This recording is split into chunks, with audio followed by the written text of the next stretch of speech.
Carl Jung spent years talking to entities of his imagination, documenting that in books like the Red Book. He made that a visionary practice and had illuminating conversations with specters of his own imagination. But of course, he also believed that there was a collective element to those.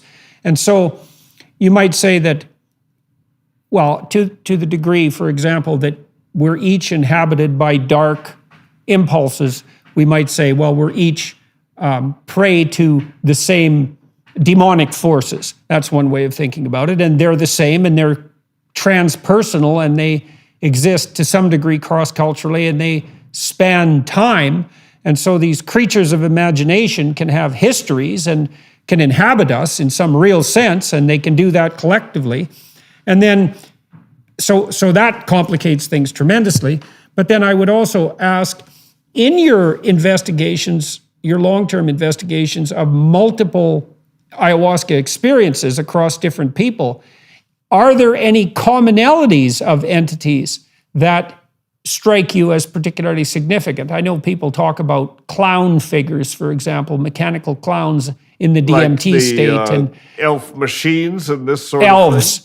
Yeah, exactly. The elf machines. And of course, that's complicated too, because once one person starts talking about it, that might increase the probability that other people would experience it. But have you seen commonalities of entity experience that would suggest something, the existence of something that is at least transpersonal, even though it might also still be subjective, whatever that means in such a context? Yes. I have, and I think this exists in these shamanic traditions, and the ayahuasca is a particularly good example of that. You know, and again, I have not seen anything that convinces me. I mean, I'm basically a Jungian, you know, so I believe in the collective unconscious as this, it's a good model, this transpersonal realm of shared archetypes and all that, and then there's the individual unconscious. I haven't seen anything in the reports of the psychonauts that would not fit into that model, that says, oh, well, this doesn't really fit. This is outside that model, and so that model's not valid. I haven't seen that. I think that it is.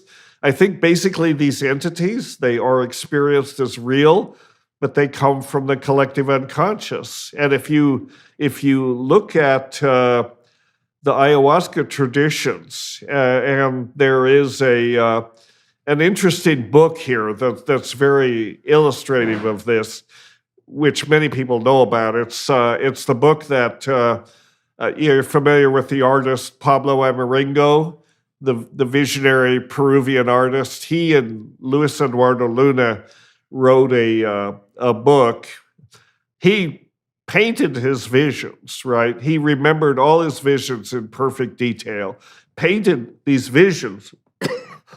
And Eduardo and he collaborated on a book called Ayahuasca Visions, the religious iconography of a Peruvian shaman. It's still in print.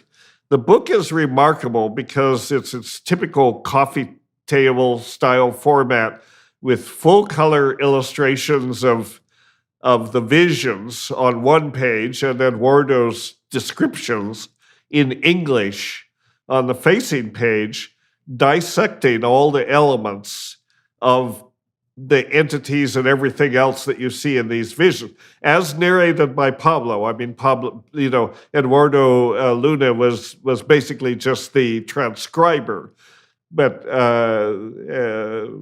Pablo described in great detail, dissected each one of these paintings, and there are about, I guess, 20 or so of these paintings in this book. And it's basically a course in vegetalismo. It's talking about vegetalismo, this practice, which is really an amalgam of many indigenous traditions and kind of mushed together into a mestizo tradition. But he describes these entities. They all have names, they have a particular appearance, and the plants, the animals, even there are UFOs, there are all kinds of things in these visions.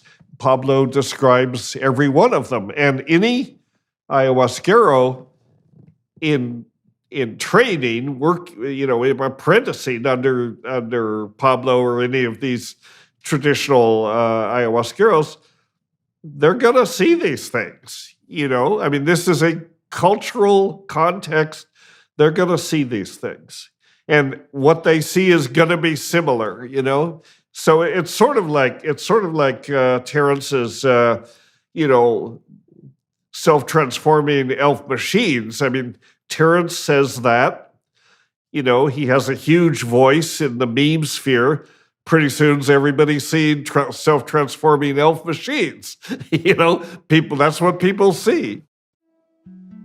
Postmodernism is tearing our world apart. The one thing that may be able to unite us is a mass return to our Judeo-Christian roots. At the individual level, that means developing our prayer life. There's a ton of literature out there on the benefits of secular New Age mindfulness meditation, but what isn't talked about nearly enough is the power of a consistent prayer life. That's where Hallow comes into play.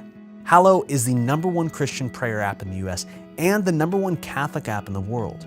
Hallow features over 5,000 prayers and meditations, including daily prayers to help you build a habit of prayer and gratitude, Bible reflections with Jeff Cavins and Father Mike Schmitz to help you grow in knowledge and understanding, meditations to help you prepare for sleep and rest each day, reflections with Bishop Barron, and much more.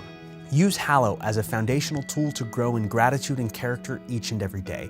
Try it free for 3 months by going to hallow.com/Jordan. That's hallow.com/Jordan. Ground yourself in fundamental truths with Hallow today. Well, you could imagine, the brain is obviously an organ that can produce personalities because it produces our personalities. And it seems to me that it's highly probable that the way that we organize information is in the form of personality. So, and I certainly got a fair bit of this from thinking about Jung's work. If you're inhabited by a rage state, which I think is a good way of thinking about it, you might think, well, what form does the anger take? And the answer is, well, it has a personality. You might act like enraged people that you've seen in movies. You might act like enraged people that you've seen in your life. The rage has a goal, which is the crushing of the opponent, let's say, and it has perceptions and it has action patterns. It's a personality. And you could conceptualize the rage spirit as Ares, the god of war, and that would be a perfectly reasonable way of looking at it. And it could be that all of our micro perceptions and all of our macro perceptions, for that matter, have the intrinsic form of personality, and that's partly what we encounter when we dream.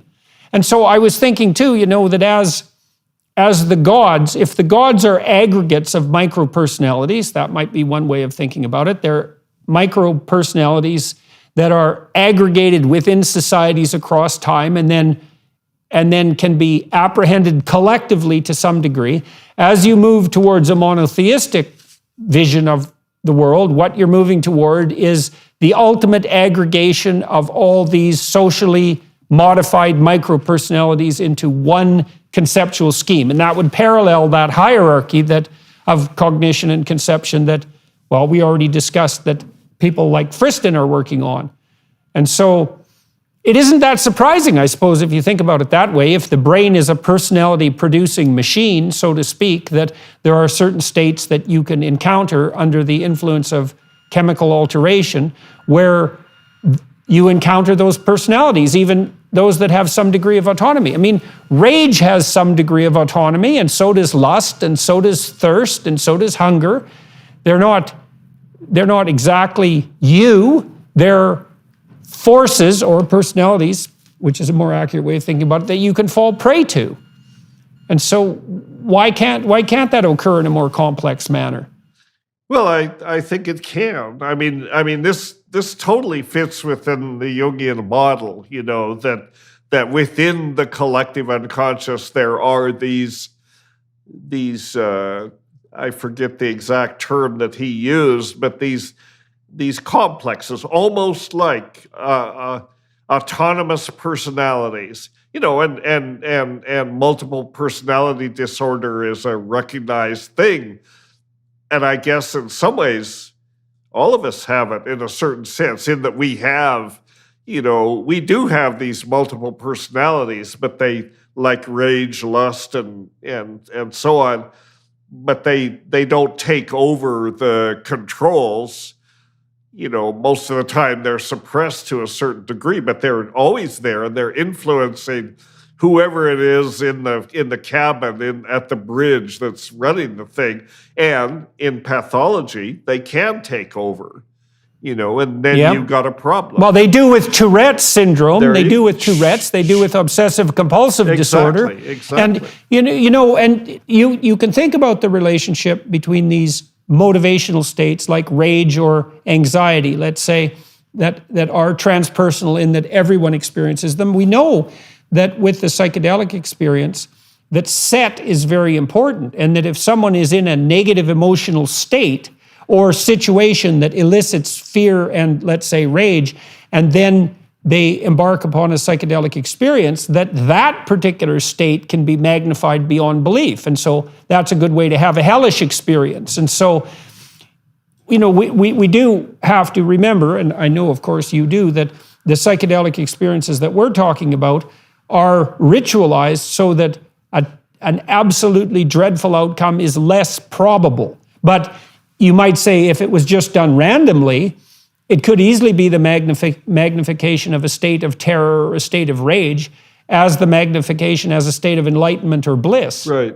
So this is the importance of the ritual context. This is exactly that. What these traditions have grown around is the idea that there needs to be an appropriate set and setting. There needs to be an appropriate set, the most important variable, certainly. And, I sometimes say in my talks, I say ayahuasca is a liquid. Ayahuasca will fill any vessel you create for it.